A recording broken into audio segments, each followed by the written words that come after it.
All right. Thank you so much for tuning in to episode 2 of the Unicorn Fairy Love Child channel.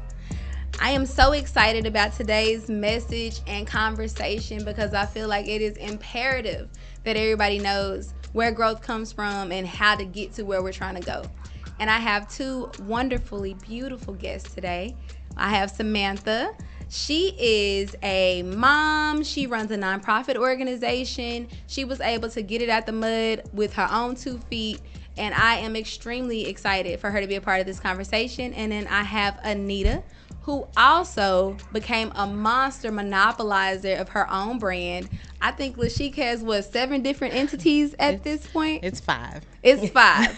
All before the age of 30, while raising a child by herself and overcoming her own struggles. And I am just floored that both of y'all were able to join me today. I'm so happy. Thank you for coming. Thank you for having me. It's lit, y'all. So much divine feminine energy today so that we are able to get through this conversation and hopefully provide y'all with some gems that you're able to use in your everyday life and just provide a little bit of more insight from 3 different people's perspectives, because I know a lot of us are trying to grow or trying to change and we don't exactly know where to start. Yeah. So let's go ahead and jump into it and get started at the beginning. So when one decides that they want to grow or that they want to change or that they want better for themselves, what does that look like? What does that epiphany or that experience look like? Why do you think people decide that they want better for themselves? For me, it was I was just tired of hurting. Tired of hurting. I was tired of the struggle, the pain of letting everybody else be my blame. It was okay. Well, what can you do about it? Drawing the circle around yourself. Yeah, because it was always, well, he did this and this. I wouldn't have did this if he didn't. Blah, blah, blah, blah, blah, blah. You know, and I really didn't want to continue to be that way. So I was just like, okay, well, what can you do about it though? And so for those things that I had no control over, I had to move past. And for what I could control, I changed if I needed to. Okay. What about you, Anita? For me, it was a matter of understanding that I am the only person in charge of my destiny. Amen. And if I don't do it, it doesn't get done. Yeah, right. So you adapt a mentality of no complaining. And like she said, stop seeing everyone else as the fault of your problems. People can influence you, but nobody makes the determining factor about your life. In regards to how you feel or how you digest Emotions, things or the directions you're going. Yeah. And it's literally, for me, it was a light bulb. It was a aha moment that this is all me. Like, if you don't do it, doesn't happen. So you get to choose. And then even on the negative side, like when you really look at your life, not you personally, but when one looks at their life and they do their reflection, how much of this is my fault? Exactly. Right. All of it. All of it. Right. It's nobody else to blame. And for me, I had a lot of those aha light bulb moments. I've had it several times. So it's growing from one place to the next. It's not, oh, well, today I decided to grow and I've been growing and that was my growth. It was, okay, I grew through this situation. And then, okay, I got comfortable and I was good. And I was like, boom.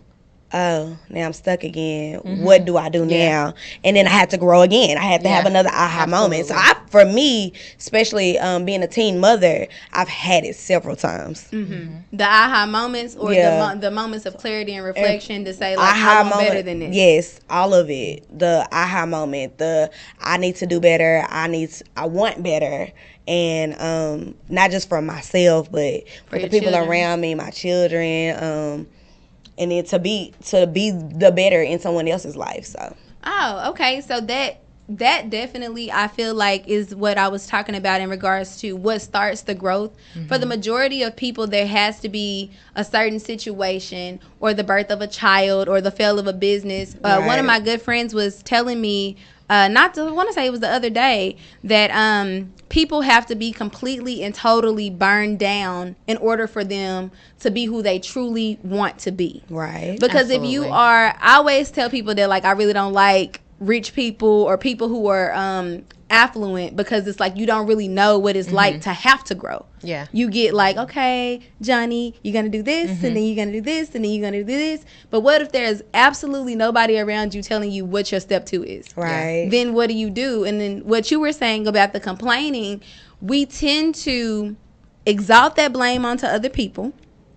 And then we tend to complain about things that we have brought upon ourselves. Right. Self-inflicted Pain or self-inflicted situations. And I always tell people, if you were the person that chose the steps that led to this, you don't get to say I don't like it when you get what you put in. Like if you say I want to lose 20 pounds while eating a pizza and then you gain 5 pounds, right. You can't be like, well, Anita was the one that bought the pizza, so it's really her fault. Really? It's a matter of self-discipline, and it's a continuous effort. And a lot of people fail with self-growth is because they think, oh, okay, I make one change, that's going to catapult me and sustain me for the rest of my life. It's a conscious effort every day, sometimes several times a day. So kind of like what Samantha was saying, when I got to step 2, this is not my end goal. I still need to figure out how to water myself to get to step 3. And for me, like right now I struggle with this weight loss situation, and it's still a current struggle for me right now. But in that, I just did a detox when I was vegan for like 3 or 4 days. I realized vegan is not for me. Okay. Nita's a vegan. Bless you. Like full throttle. Bless you. I eat seafood every now and again. Bless you. But that's not for my life. I like chicken. The bird is my friend. I love chicken. But chicken is my second favorite food. In that I've learned that I have to not just eat well, I have to exercise. And I not just have to just exercise, I have to eat well. So you have to just not do the one thing, as she was saying. You have to do multiple things. It takes more of an effort to... There's several different moving pieces. Right. To get to where you're trying to go, because... And even in my struggle, and I know all these things, it's a matter of making it happen. That's the main thing that I feel like as humans we struggle with, because if you tell a child, what do you want to be when you grow up? And they say, I want to be a firefighter. I want to be a doctor. Okay, do you know you have to go to school for 12 years to be a doctor? 12 years? I don't want to go. And I feel like as humans, we say, these are my dreams. So there's a difference between dreams and goals. Absolutely. Most so when we say, I have a goal, what are you going to do to get to that place? Right. But I don't think that takes away from the person who says, I desire better for my life. Yeah. And I think it depends on the type of person you are, because a lot of people don't have the gall to say, I want this, without someone else telling them that's what they need. So if you don't have anybody saying, well, Samantha, you need to do this, this, and this, you have to literally examine yourself, draw the circle around yourself and say, what do I need to be happy? Right. What does my success look like? Yes. Because if I were to ask you, what does success look like for Kayla, and you tell me something that I don't like, then what is that? That's not your success. That's not my success. Picture. That's my success based off of Samantha's understanding. Right. But if I don't know where I'm supposed to go, then how am I going to tell you that I don't like your idea? Exactly. Because, I mean, I don't have anything to counter it with. And that's why it's so important. My word for 2018 was flexibility. And I think a lot of us with that. We get hindered because we're creatures of habit, and we get caught in a routine, and we think that there's one avenue to get to a certain place when there's multiple avenues. Yes. And one of the things I had to understand with my life is that I was the youngest child in my family, and I felt like that's a struggle in itself. I felt like I had to hold myself here to meet a certain standard because I was the last child, and I had to be successful. And that blueprint was kind of indirectly laid out for me. Right. And then I had to say, hold, wait a minute. I don't have to take this route. Amen. I can get to it a different way and still be successful. Did I upset some people? Did I have people scratching their heads? Absolutely. But here's the thing. At the end of the day, if all of those people who try to influence me pass away today and are no longer here, I'm only left with myself. Yes. So you have to remain flexible and give yourself as much grace as you give everybody and everying else. As much grace as God gives us. Because at the end of the day, I struggled with that as well, but I'm my mother's oldest child. I am the first person in my family to graduate from high school. I am the first person in my family to graduate from college. So the expectations that my family put on me had nothing to do with what I saw for myself, because for them, their expectations were very low, not necessarily because they didn't want the best for me, but they didn't understand what my idea of the best was.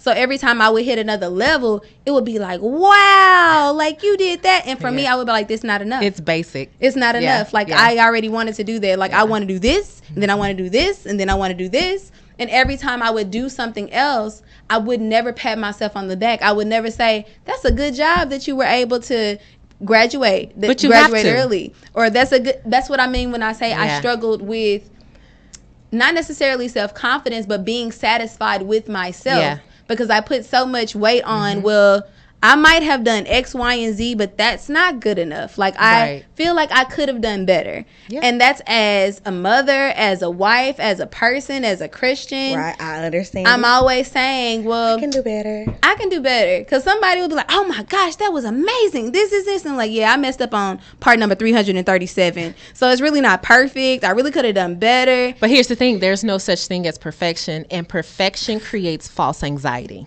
It definitely does. And for me, it was definitely not that. I had the total opposite experience from you, because I had a kid as a teenager, you know, freshman year in high school. So for me, it was, oh my God, you graduated high school with 2 kids. Pat yourself on the back. Oh my God, you're 19, you have your own car, your own apartment. Pat yourself on the back. Yes, I did that with the help of my family, but I got there by myself. Amen. You know, because you could have given up by yourself. Right, I could have, and you know, I could have took different routes. So I decided not to go to the traditional university route. I just decided to go to the community college, where I got a scholarship to go to school, but I didn't go there. Why? Because I have my mom already helping me financially with children. So why put extra? You know, for me, it was, how do you take care of yourself, get to the goals that you want to, but think about the people that are behind you, because I had people behind me. I had a support system. A solid foundation. I had a support system, but how do you take care of them as well without overstraining and stressing them? So there are people who have those, here's your blueprint, this is what you're going to do, here's this, here's that, here's the other, because if I really wanted to, my mother would have laid it out for me. Yeah. No, mama, I love you, but I want to figure this out. Because I have to. Because that's why these babies exist. Right. I have to go through this struggle partially. I say a partial struggle only because she was so supportive. I had to go through this because that's why they're here. Well, that rolls us into like our second point, though, with where do you start? When you want to grow, when you say, because I think about, whenever I think about the aha moment that I had, I was 7 years old, and I'm from the hood, and I remember we would sometimes have lights, no water, water, no lights, and it was me, I was 8, because it was me and my 2 younger brothers, and I was in charge of basically taking care of them, because my mother worked at a warehouse, and she worked 15-hour days. And I was sitting down at the table with my brothers, and we were eating cereal, and I said, I don't want this to be my life. And it's no slack to my mom, no slack to my family or anybody. It was just, I wanted better. So I went to school, and I asked my teacher, how can I make sure that I never have to live in the hood and that my children always have lights and water? It was a white lady, Miss Nava, 2nd grade.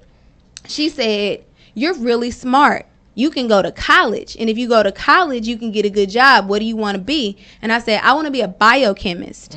And she said, wow, you want to be a biochemist? Are you sure you know what that is? So I pulled out my chemistry book that I already had, and I said, I know I want to do this. And she said, well, you can go to this middle school, because they have a science program. Then you can go to this high school, and then you can get a full ride scholarship to college. I went home and I told my mama, this is what I have to do to not live in the hood. And she said, okay, whatever you want to do, like, I'm down for it. So it wasn't, she didn't have the ability to give me the blueprint that she didn't have. But she never not once hindered me from getting to the next steps that we needed to do. That's the key. So when we are talking about that aha moment, step 2 is the purging. How do you stop being the person that you don't want to be and go to the person that you desire to be? What does that look like?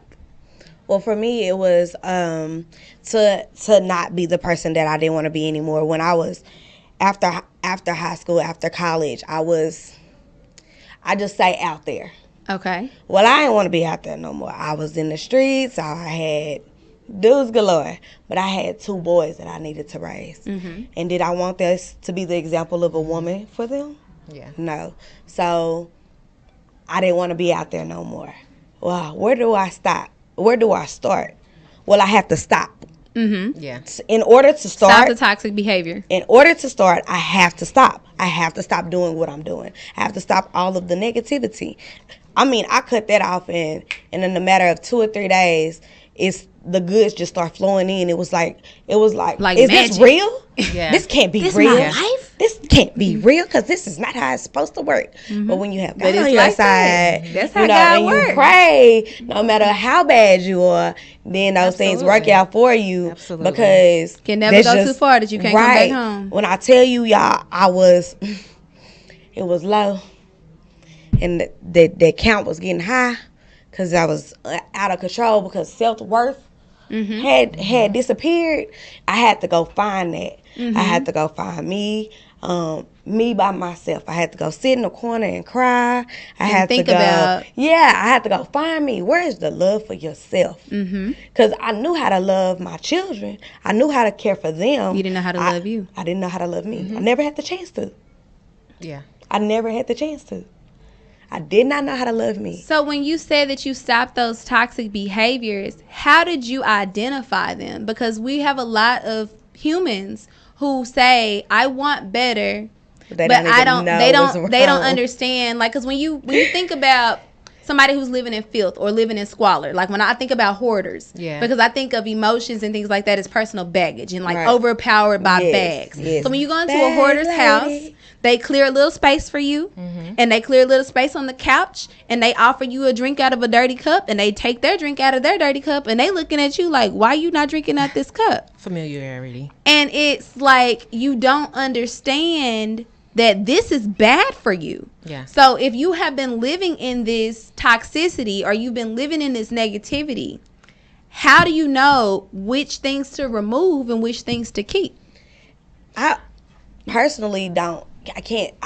In my own experience, I can't say I knew because of this. It just seems like there was a light space there, and I was like, I'm going to go to it. And so then I was able to see that, this is better, and this is not how I live my life.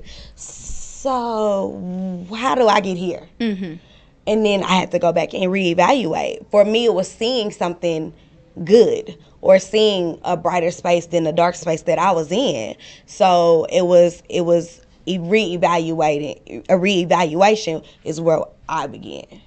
Okay. What about you? So I self-reflect at least twice a year. So at the beginning and towards the end or the middle, I self-reflect. And a lot of things that as people, we fail to understand that if things are consistently happening, you're the common denominator for it all. Amen. I was a people pleaser. Yes, sir. Right away, sir. That's all I know. My mother was a server. She nurtured and cared for everybody, and I never saw my mom do anything for herself. Same. So for me, I grew up with the same mentality. You're supposed to, like you say, the people behind me. You're supposed to get to a certain space so you can help the people behind you. But at the same token, I forgot to take care of myself. So for me, I had to hit emotionally rock bottom, meaning anxiety was through the roof. Depression was, at the lowest point. And I knew that this is not it. This is not how life is supposed to be. This is not living. I'm existing. And I remember one Sunday I was in church, and the sermon was about servanthood and all of that, this, that, and the other. And I was like, okay, yeah, that sounds good, but like I don't feel like a servant. I feel like I'm a slave to everyone, everybody, and everything. And no, I don't have any slaves. I'm not here to be anyone's slave, whether it's physical, emotional, or financial. And so I had to literally cut everybody off. I had to cut everybody off in order to dig myself out of a hole. And the best word my therapist taught me in 2016 was the word no. No does not make you a bad person. No means no that you just are... means I'm not available at the moment. And then you're allowed to not be. And I'm allowed not to be available. One day I'm going to learn that word. I feel like that part of the purging, when you touched a little bit on the mental illness component, the anxiety, the depression, the inconsistency with your wave, I feel like we think, like I said, when you're living in toxicity, you don't realize that you smell bad. No. Somebody can come in with the fresh air and you like, this person is strange. Like, what is wrong with them? Exactly. Why is their energy so light? And it's not necessarily that you're a bad person. You have become a part of the furniture. Yeah. You've become a part of that life. Your paperweight. Right. So when you are trying to become another side, you have to remove yourself from that environment. You do. Right. So when you said about that isolation, I feel like some people need isolation and then some people need inclusion in something different. Yes. Right. Because some people don't have the ability to thrive on their own. Not saying that, like, there's just two different types of people. There are people who are trees and there are people who are flowers. You've never seen a flower lonely. Yeah, I thrive best on my own. I do as well. Crazy because you have those two people sitting in front of you, clearly, because I needed to step into a different space.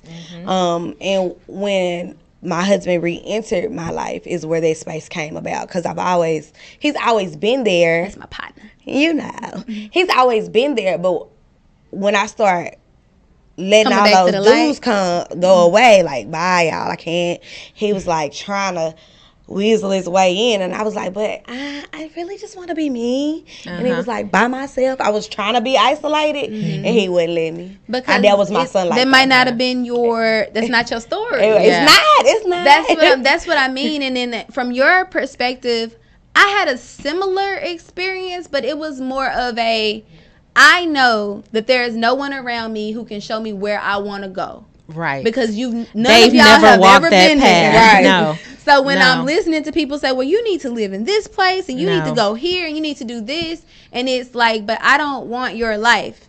So you can't tell me how to get to my path because you don't even know where it is. You don't have a map. You don't have the directions. Right. So I had to be isolated in order for, like what you said, for me to charter it out on my own. And then when I'm finished chartering, I don't have a problem with bringing back components that are not toxic to this path. But if you're not respectful of the path that I have created for myself, then you can't come. You can't. I can't come. It completely. Because even in our relationship between you and me personally, you know, and I say this to you and to the world, Kayla's weird.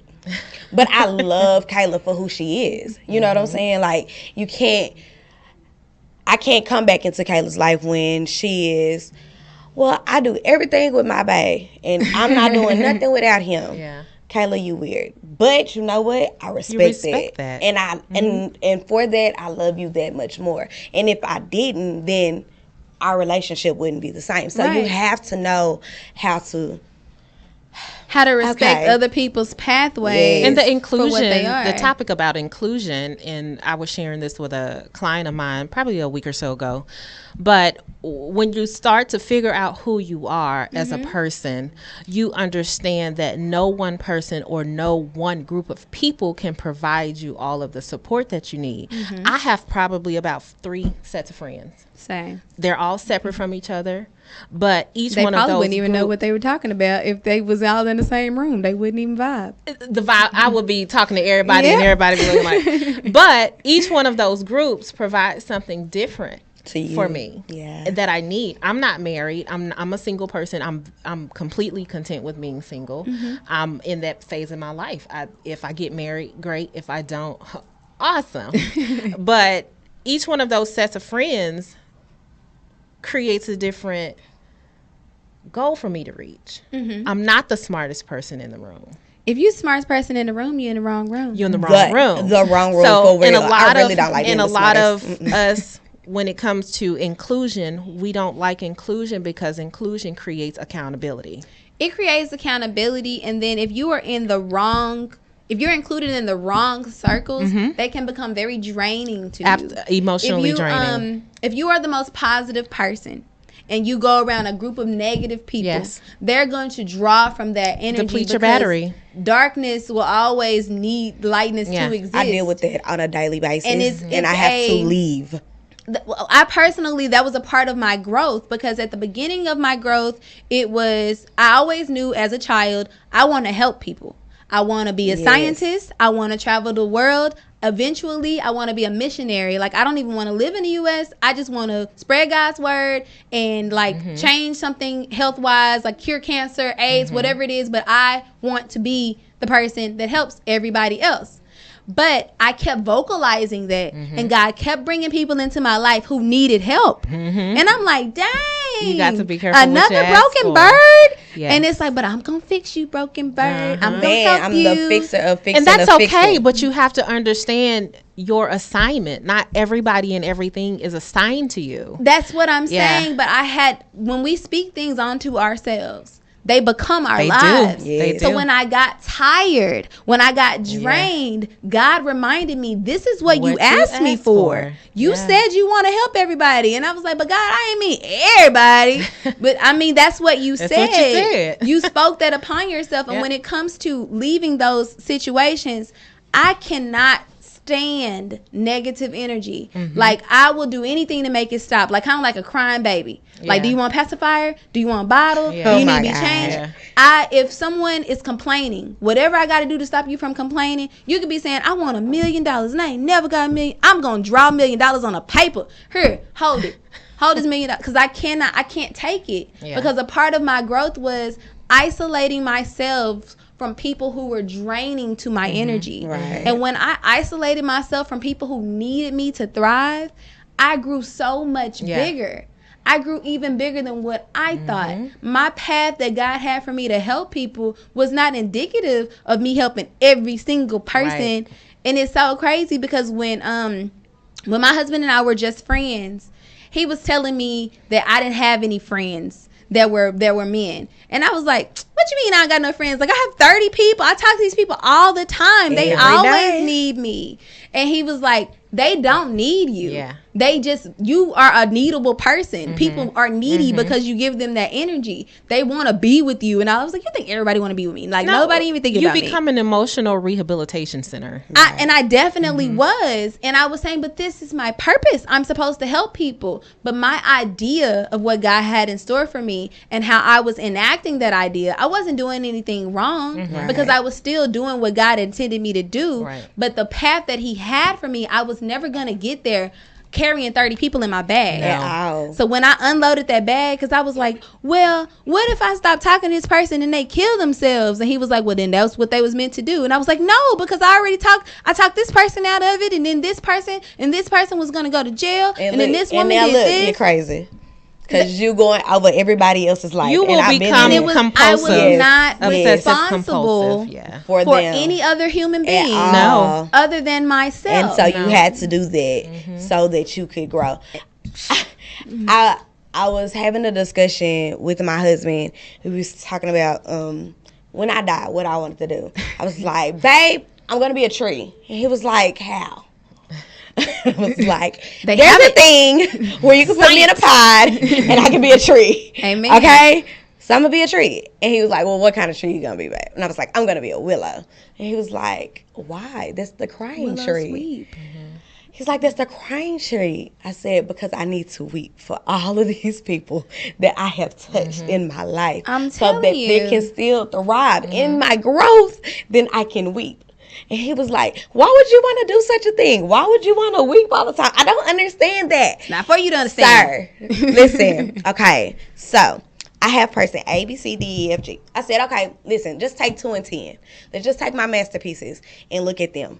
I said, all of them need me all the time. But where do I drain out? I am the trash can for my friends. Emotional dumping ground. Emotional dumping ground. And it becomes so... it's not a complain thing, because it's like you do it out of love. But when you sit back and look at the dump that you have become, that's the aha moment that says, you know what? don't think I want to do this no more. And it sneaks up on you. It sneaks up on you because you don't realize when you're talking to this person that you care about, like, dang, Anita's dog died. That's really messed up. Yeah. Like, I need to get her another dog. I need to get her another dog, and I need to go sit with her. I need to go take her out to eat so she can be happy, so we can make it through this, because I really need her to be strong. The thing about it is, when I completely unplugged that side of my personality, it was almost unheard of to everybody who had been circling around me, because it was like, but I'm trying to call you. I don't answer my phone anymore. Yeah. At all. I'm selective. If I feel like if you're calling me, you need to be dying or about to die. Anything else that you need to, you can send me, because I spent hours of my life, literally 4 or 5 hours on the phone talking about other people's lives for a long time. And now all of my energy, like what she said, all of my energy goes to the people who live in my house. I don't have any other energy. And biblically, that is your only responsibility. You know, and it's hard for people to understand that. Biblically, you're only ressible for the people in your household. I'm responsible for who's in my household. That's it. Because it's my whole life. I'm following the word of God. How you feel that I need to get up out my bed at 3 a.m. to see about you? No. I don't. Because my husband is here asleep. My children are in their sleep.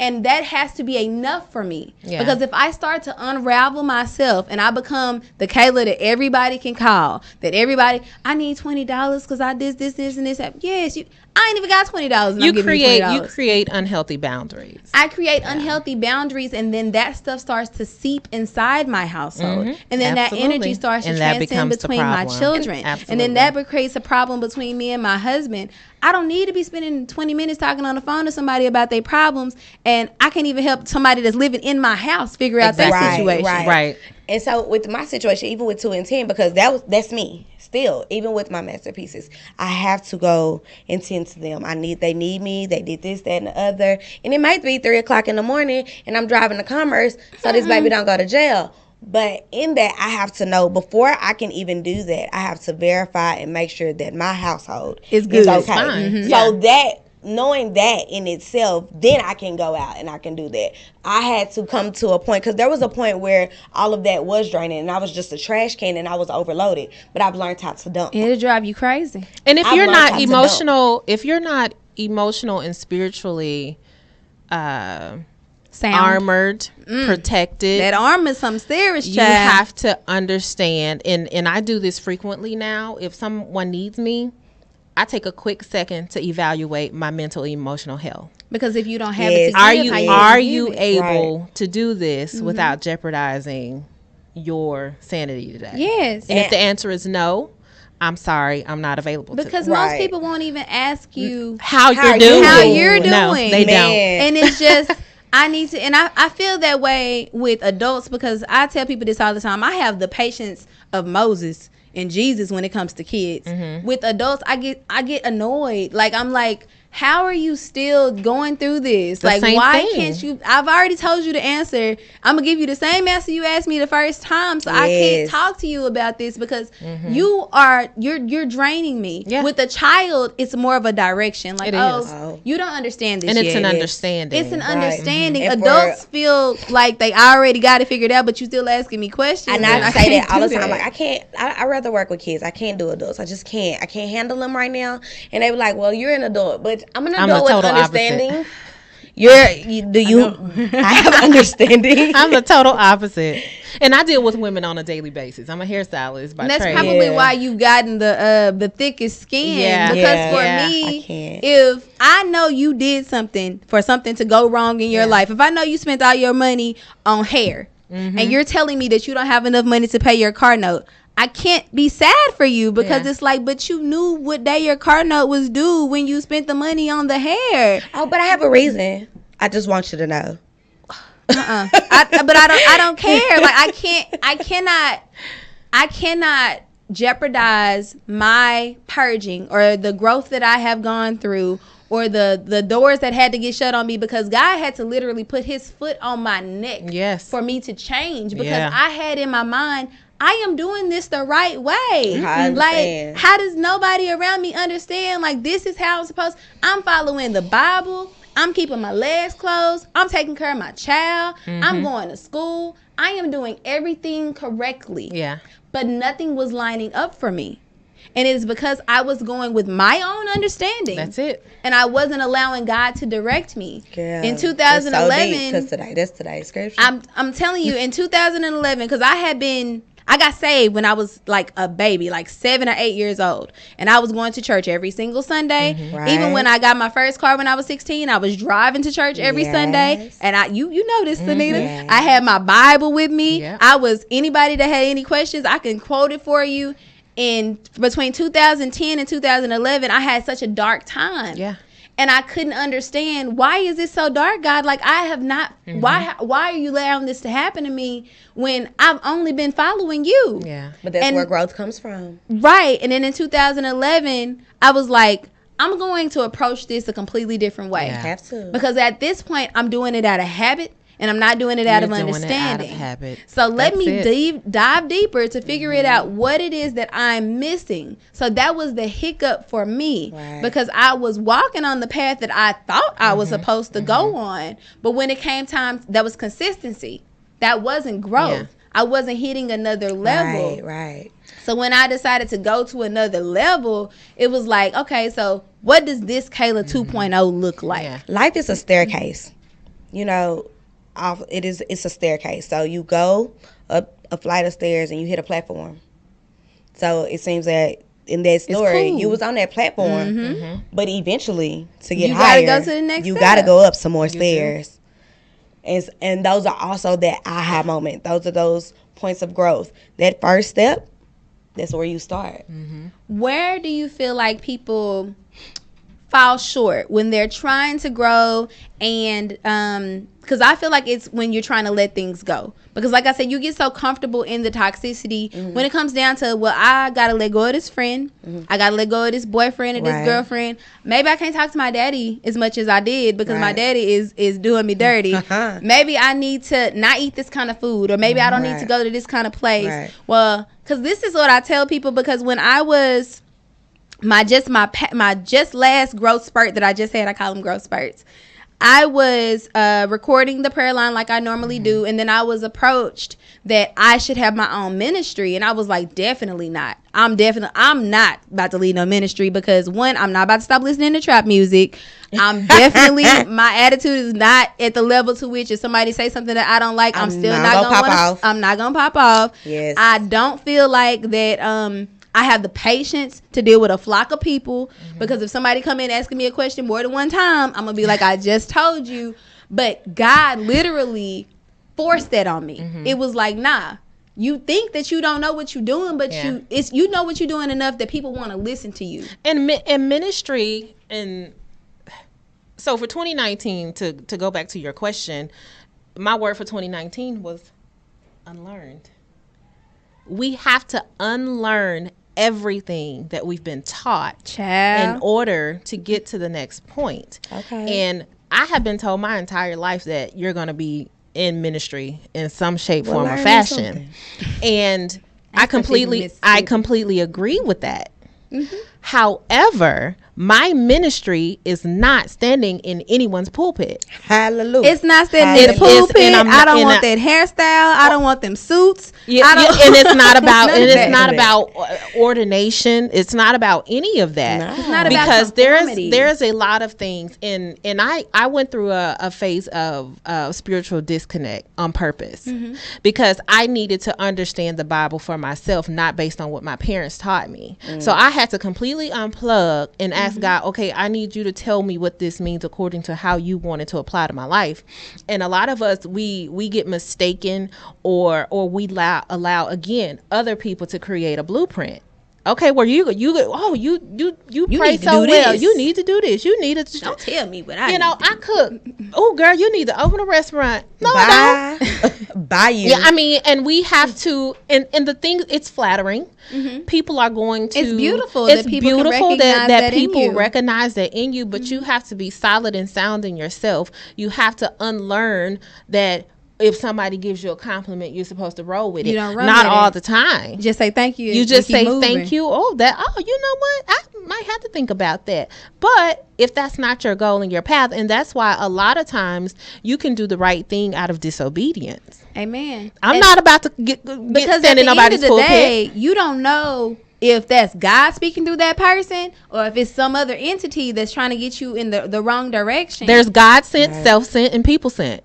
And when we're talking about the spiritual elevation component of that, when you're unplugging from what you have been biblically taught, for me, I really didn't have a lot of biblical teaching. It was just when my granny got saved, I was always with my granny, so I got saved, and I got even deeper into the Bible than she did at that time because she was still unlearning like the worldly things that I never even got to get into. Yeah.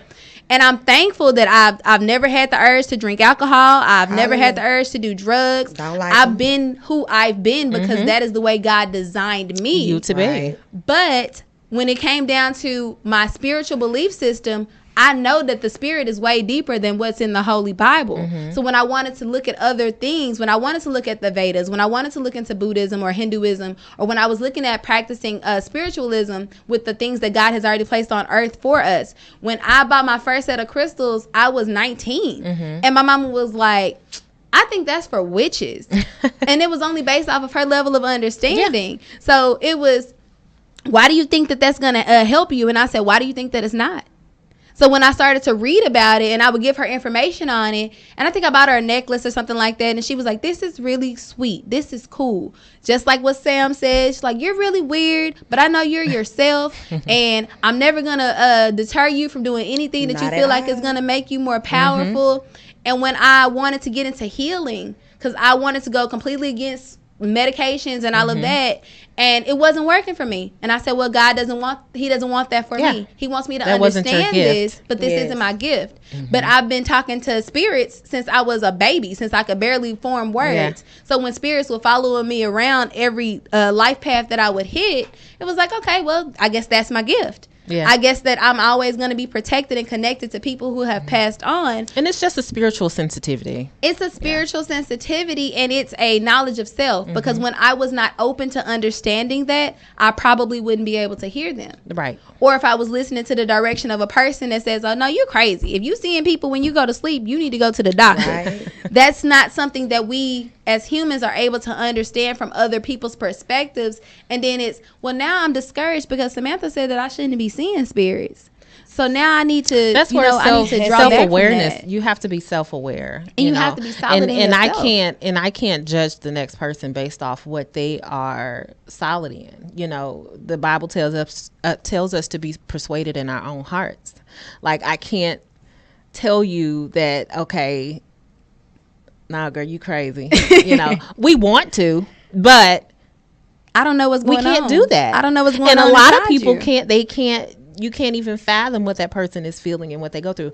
I have a spiritual sensitivity. Like, I'm very sensitive to energies. I can walk into a room and I can you could either have a breath of fresh air or I could feel like I'm suffocating. That's how I am too. And I have been that since I was little. Like, I could go in a place and before something bad would happen, I'd be like, I got a bad feeling. I would be like, y'all, I'm ready to go. Yeah. And everybody be like, oh, we having a good time. What's going on? And then, no, y'all, I'm about to dip.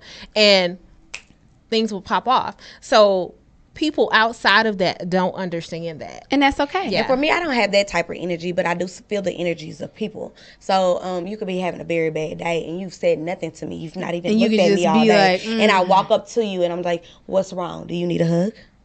How can I help you today? And that's a part of the nurturing part of your spirit. And that is exactly what I was going to say. My spirit is to nurture, is to care. And so, as y'all was saying earlier, like, you can't let those people dump into you, but that is for me. That is a part of your life. That's something you can handle. That is, yes. And I've learned to have to empty that out. And you ask the question of, well, how do you keep going without falling back? It's like I said, life's a staircase. Amen. People are scared of heights for a reason. Because you got to go higher. Now, I'm scared of heights. And so I relate back to my life, and I use my weight loss situation. Okay, so I get to this platform, and I know that this works. Now it's time to go up these stairs. You're like, I don't know. Okay, so I get up 3 stairs, and I look down. With that platform look real close. And the next one is very, very far away. Yeah.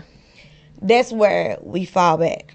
But when we're talking about those hiccups, it's kind of like when you are trying, like you said, untraining yourself or unlearning things, when you are circling back, because the fear of heights for me was, I had asked God for so many things, and I've asked him for so much power. And then when he would give me a hint of that power, I'd be like, I don't know how I feel about that. No, I went through that about 2 years ago. I said, God, I don't want it. But it's like, you cannot. I don't want to own this business anymore. I'm about to go back to corporate America. I can't deal with these people. When you get to a certain point where God is giving you things that you asked for, it's no retreat. There ain't nowhere to go, because you already went to that level of the staircase. But the key of it is, we ask God for things. We ask him for an abundance of whatever it is we're asking, but we do not ask for the preparation for it. And we don't ask, like, when is it coming? Because then when you get overwhelmed with something, because for me, it was like, okay, when I go, I literally just stopped going places.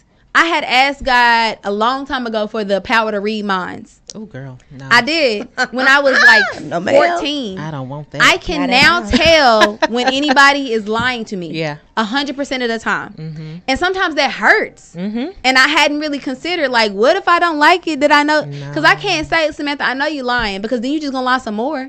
It becomes defensive. I just say, okay. And then, like, in my head, I'm like, Samantha's a liar. But it's like I don't want to be her friend anymore. She's a liar. But she's just going through her life, moving around. But I asked for that. You asked for it. And when it. we talk about the spiritual sensitivity thing, I cannot be in a room full of people for an extended period of time. I used to be able to do that. I have been on stage since I was 5. I'm not shy, but if I have to be around a lot of people, it feels like people are sitting on my chest. Yeah. So it's like, okay, I can deal with being here for an hour. After the hour is up, I'm going to my car. Yeah. I'm going to the bathroom. I'm texting my husband, like, so when are we leaving? Because I'm over it. And it's not because I want to be, but I asked for the Lord to give me that connection to spirit. So when I go home and I'm cleansing myself, I'm burning sage, I'm burning Palo Santo, it's because, like, I could tell that this man is cheating on his wife, and now she is overeating because of that, and this and this is happening in the corner. I'm just like, man, like, this is a lot going on. But I asked for that level of sensitivity, and I wish I could take it back, but I already got it now. I asked for patience. That was one thing I asked for in my early 20s, and from that experience, I don't think I've asked for anything that deep again. And that was the same experience for me, because biblical proportions. Girl. And then I say all the time, patience is a virtue that the Lord didn't give me, and I'm okay with it. And so, because I literally was there as somebody went through gaining patience, and I had the understanding of what was happening to them, and it wasn't for me to tell them. So I just had to sit there and watch, and I was like, okay, guys, so you showing me what not to ask for? Okay. So patience I won't have, not right now. That's because I'm not ready. It'll get you, but He it's definitely like giving it to me slowly, because I got my girl. You get things, you get what you ask for, depending on your relationship with God. Yes. Because it depends on your intent. Yeah. When I ask God for things, because I ask God every morning, God, please cleanse my spirit. Let me walk the way you want me to walk, and not the way that I want to walk. Let me respond how you want me to respond, and not how it comes naturally to me. Because I'm still a work in progress. Like I said, will forever be. My growth is, I have to water myself every day. Because when I can't skip a day of water, and I start every day with trying to spiritually align myself, because I know that even when I was walking in God's word as a teenager, any little thing that anybody would say to me, it would upset me. And it would be like, you know what, I cannot stand her. Like like my blood is boiling. I still get those blood boiling moments now, and it won't be as extreme. Absolutely. But it'll have to be like, okay, Kayla, like, is it that serious? Like, yes, it's that serious. Like, and learning to let go. Like, a lot of things happen, and this is where emotional intelligence comes into place. You know, a lot of times we don't understand that what people do has absolutely nothing to do with us and everything to do with them and what they're going through. And I used to harbor any kind of offenses that were geared towards me. I used to harbor those because I'm like, you know, and I used to get really defensive. I know I'm not that, Anita, you're not that kind of person, and I would go out of my way to prove these people wrong, but it was not. It wasn't my responsibility. And I was there with you, especially being a teen mom. In high school, I'm the crazy girl because I'm loud, I'm angry. People don't understand what I'm going through. You don't even know my story. You ain't asked. You don't care. Why are you coming at me? You don't know me. Yeah. And when we get to the point that we are growing, like you said, and we're consistently watering ourselves, we have to fall in love with the new version of ourselves. I love her. I read this quote, and it said, picture the best version of yourself and start showing up as her. Yeah. And I was like, okay, so what does the best version of Kayla look like? She's not mad. She's not snappy. I'm extremely sarcastic, and I have been working on that a lot because it hurts people who are close to me, and I don't even realize that they're hurt because to me, don't even know you're being sarcastic. It's not that deep to me. And when something goes through somebody's head, it's like, well, that really wasn't that serious, Samantha. So I don't even understand why you're upset. I'm working on my compassion. I'm working on my empathy, and it's not because I don't care. It's because I don't get why you care so much. And but you don't know. Yeah, so I went through a phase of where I went from one end of the spectrum to the other, and I went from caring too much to having absolutely no compassion for people. And someone had to tell me, Nita, where's your empathy? I don't know. And it comes from because I have done everything in my life on my own. Yes, that's how I feel. Yeah, and then when you're telling me as a person, I don't know how to do this. I'm like, research, everything why do you need somebody to hold your hand? But I had to understand that not everybody has that same doesn't work for everybody. Yeah. And I sit here in the middle of you two, and I'm just like, huh? Because I get it and I understand it, but that wasn't me. For me, like I said, I've always had a good support system. I always had a good backbone, but there was still a rocky road for me to go through. Like, no matter how much I had my mom behind me to push me to greatness, there was still boulders in front of me. There was I still had to move and shake and, you know, but God builds us. Like he builds us to have. No matter how smooth your sail is supposed to be, it's gonna be for me. What does the best piece of Samantha look like? What does she look like? She looks like glitter. Glitter? Yeah. Oh, glitter. I thought you said litter. I was like, why would you look like glitter? No, she looks like glitter.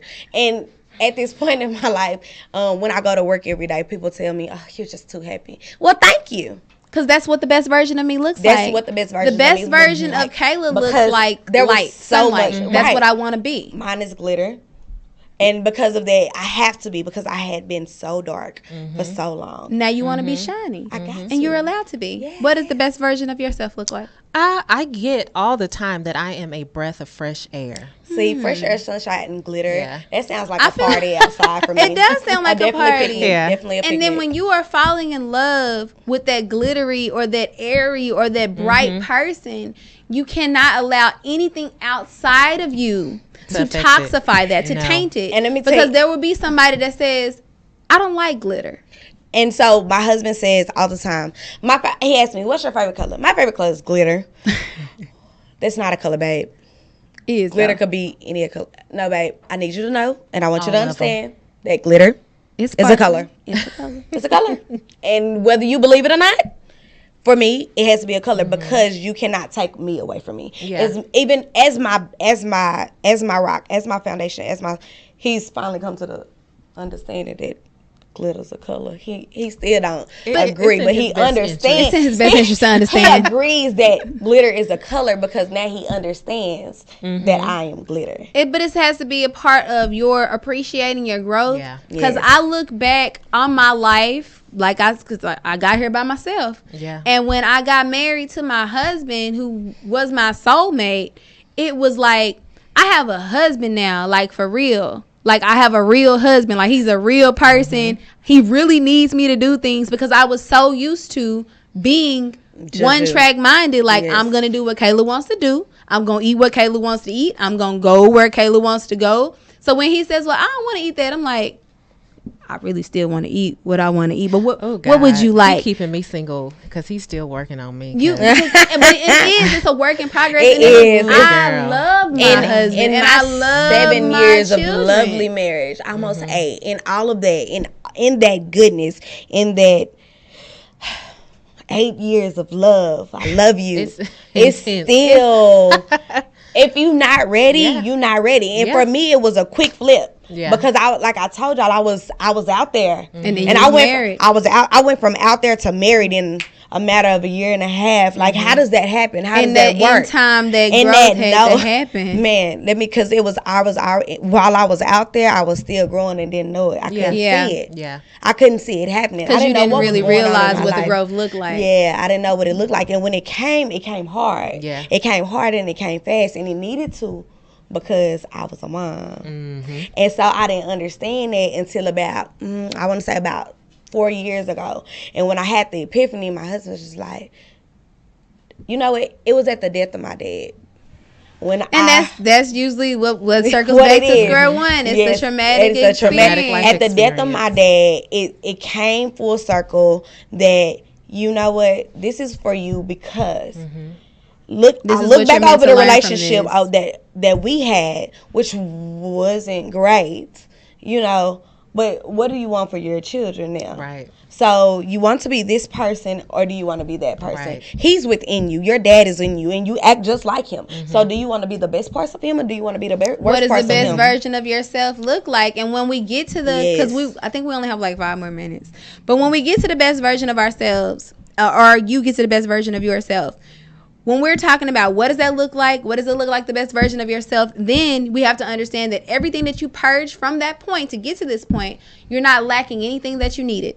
No. So when you are thinking of their life of promiscuity, you think back like, dang, I used to have 10 boyfriends or 10 people. You didn't lose anything by losing those 10 people because you now have the man that you need. I do. When we're thinking about appreciating our growth, that's when what I struggle with, those pats on the back for yourself, like, all right, I might have used to be this way. I might not answer my phone ever now. But when somebody needs me, when they need me. Like you said, when I take that moment and say, okay, does she need me or is she just needing me because I'm allowing myself to be needed? Be available. Yep. Then I'm okay. Because there's anybody who needs me for something, I got you. Yeah. I'm probably not going to leave text. You can send me a text. And I'm going to evaluate, do that text, do I need you? And then the changing of your surroundings, because that's also uncomfortable. Because if you put a hoarder in a completely clean house, they might just sit in one spot. Yeah. They're not going to know how to... That breathing that fresh air that's not laced with rat feces and whatever else they got going on.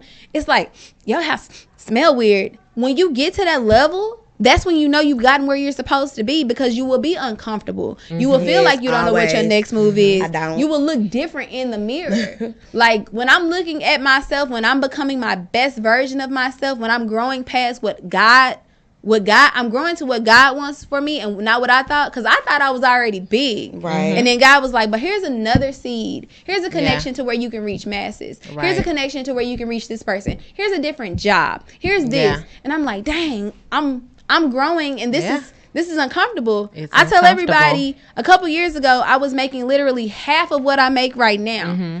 And I was completely happy. Yeah. And then now I'm making double what I was making a couple years ago. And I'm still like, but I need to get this. And I have to remind myself, you were literally had these exact same bills and expenses with half of what you have right now.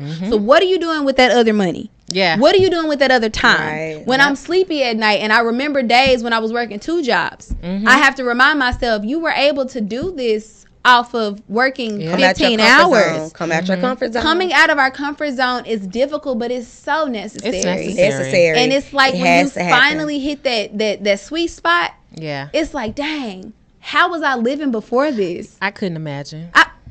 I couldn't. If I could talk to we'll do our one last one-liner, and then we're going to wrap it up, Kat. If you could talk to the younger version of yourself, what is some advice that you would give her before your growth? Don't sweat the small stuff, literally. And it's all small stuff. It's all small stuff. Yeah. Like in a matter of learning the difference between priorities and emergencies. Okay. What about you, Sam? You're going to be all right. We're going to be all right. We going to be all right. Yeah. Thank y'all so much for tuning in to the Unicorn Fairy Love Child episode 2. This was a wonderful experience, and I hope that you heard something here that can help you with your path and finding the best version of yourself. Just start showing up as that person. Bye.